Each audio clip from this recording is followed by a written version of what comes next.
You're listening to Soap Dirt, the latest in television entertainment news.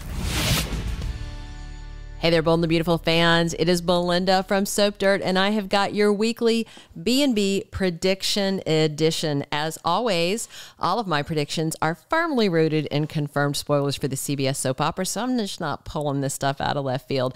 These are things I feel like where the storyline's going, and I definitely want to share these with you, and I want to hear your comments. I love to hear your feedback, whether you disagree with me, agree with me, or have different thoughts. I love to talk to you guys about this. All right.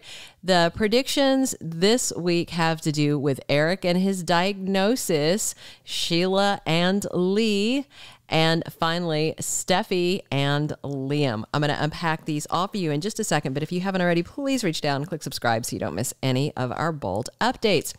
So my first prediction is that Eric Forrester's diagnosis is scary, but not terminal. At least I hope it's not. It'll be Monday the 23rd, according to official spoilers, when we find out Eric Forrester's official diagnosis. He's had little memory lapses, he's got those tremors, and he's coughing up blood. They're kind of scattered symptoms, so I'm very interested to see how they explain all of this to tie them all together.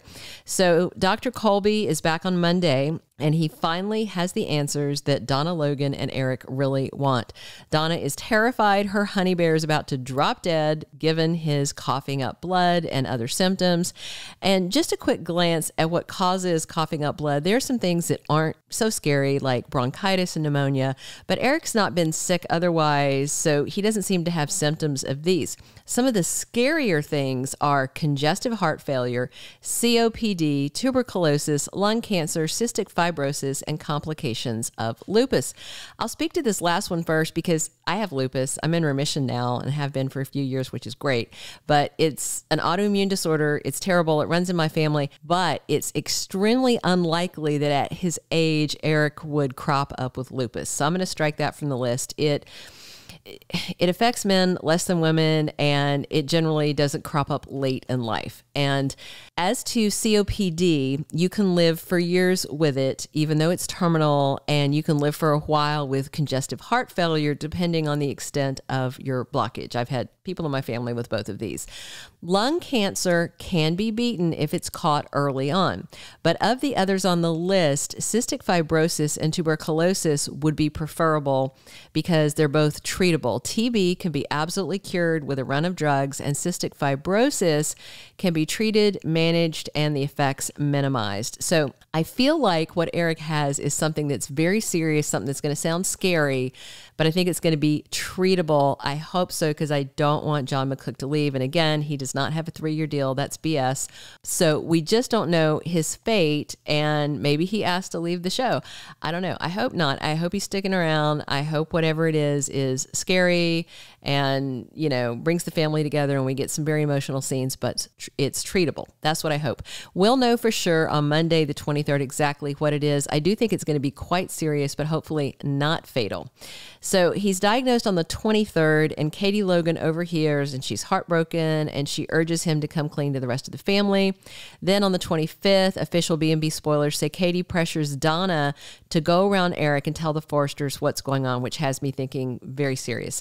Then on Thursday, the 26th, RJ learns what's wrong with his granddad, and he's very emotional and even more torn about keeping the secrets. So that is what we have to unpack on that. My second prediction is that Sheila Carter can't rein in her crazy, and Li Finnegan will not stop until she gets her to erupt. After Lee shoved Sheila's face in that plate of pasta, Sheila was thinking about grabbing one of those big knives and just putting an end to it. Thankfully, Deacon intervened because Hollis, the bartender, ran to grab him. And Deacon needs to ban Lee from Il Giardino. That was not acceptable behavior from a customer, shoving a server's face into a plate of food. It's just not. That's harassment. It's technically assault. They could actually have Lee arrested. Plus, Lee was trying to provoke one of his employees into violence so that she could call the cops to his place of business and cause a ruckus. Deacon needs to ban her.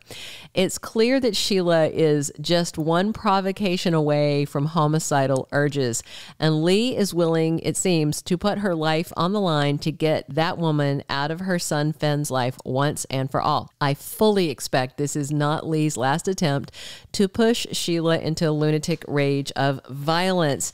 In fact, I anticipate she may even ramp up her efforts to trigger Sheila. We're seeing a whole new side of Li Finnegan. She's raging at her niece, who, let's be real, is not to blame for her mother's sketchy behavior. And now Lee is literally putting her life on the line to get Sheila out of everybody's life. So I expect something like a campaign of harassment where it's relentless and ongoing with Lee targeting Sheila. And I do not think Sheila can curb her worst impulses for much longer. It shouldn't take a whole lot of provoking to push her over the edge. This is based on last week's actions, not spoilers, between Lee and Sheila.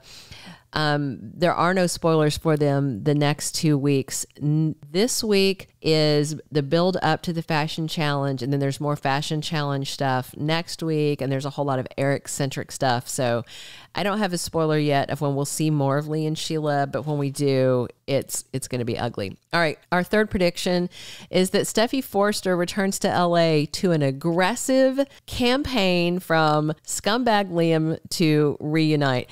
I'm calling him Scumbag Liam because that's what Finn called him. You know, when it seems that Liam can't get any lower, he finds a way. He just gets to, bottom and then just digs.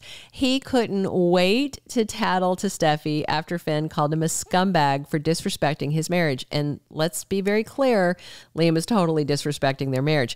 The bottom line is Finn can't wipe his biological mother from the face of the earth. He's done all he can really to keep her away, and Liam's big talk about keeping Stephie safe from Sheila is BS to me. I mean, how is little puke Liam going to keep Stephie safe from that nine-toed lunatic if she comes for her? The sad truth, though, is that if Stephie did get back with Liam, she probably would be safe from Sheila. Why? Because Sheila actually wants Stephie out of Finn's life. She sees his wife as the sole obstacle keeping her apart from her son.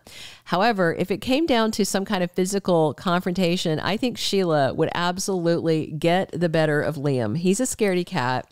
He's not scared of Finn. Maybe he should be, but he's definitely not, he's just really kind of acting in a very ignorant way about this Sheila situation. He's not capable of protecting Stephie. Let's be clear.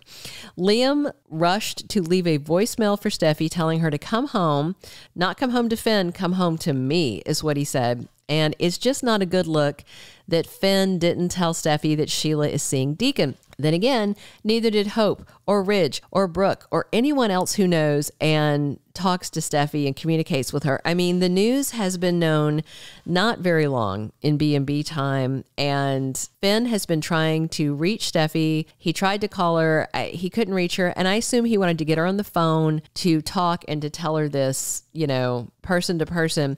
Liam, however, was completely happy to leave a voicemail sabotaging her marriage. That's the kind of stand-up guy he is lately. We do know that Stephie is back in LA the week of October 30th, confirmed B&B spoiler, and she is not going to be happy about this Sheila and Deacon thing, but that's not on Finn. He can't control the woman, and he certainly can't control Deacon. I expect Liam to be nonstop trying to persuade Stephie to walk away from her husband and come back to him. He said on Friday's episode when he was self-talking that he wants to marry her again.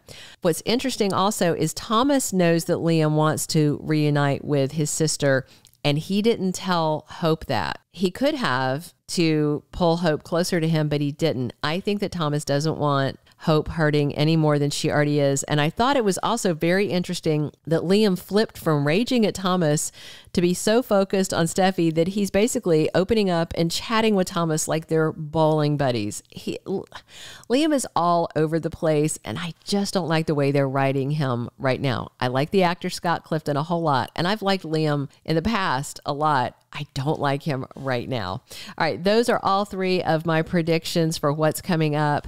Please drop your comments. Agree, disagree. If you have other ideas, I read all your comments. I love chatting soaps with you guys. Please click subscribe if you haven't already. Drop a like if you enjoyed this. And come back soon for more Bold the Beautiful. Thanks for showing up every day to talk bold with me. This has been Belinda from Soap Dirt. Thank you for being a loyal listener. Follow us wherever you get your podcast, because you don't want to miss the next episode. Soap Dirt is on all the major podcast platforms, including Apple Podcast, Spotify, iHeartRadio, and more.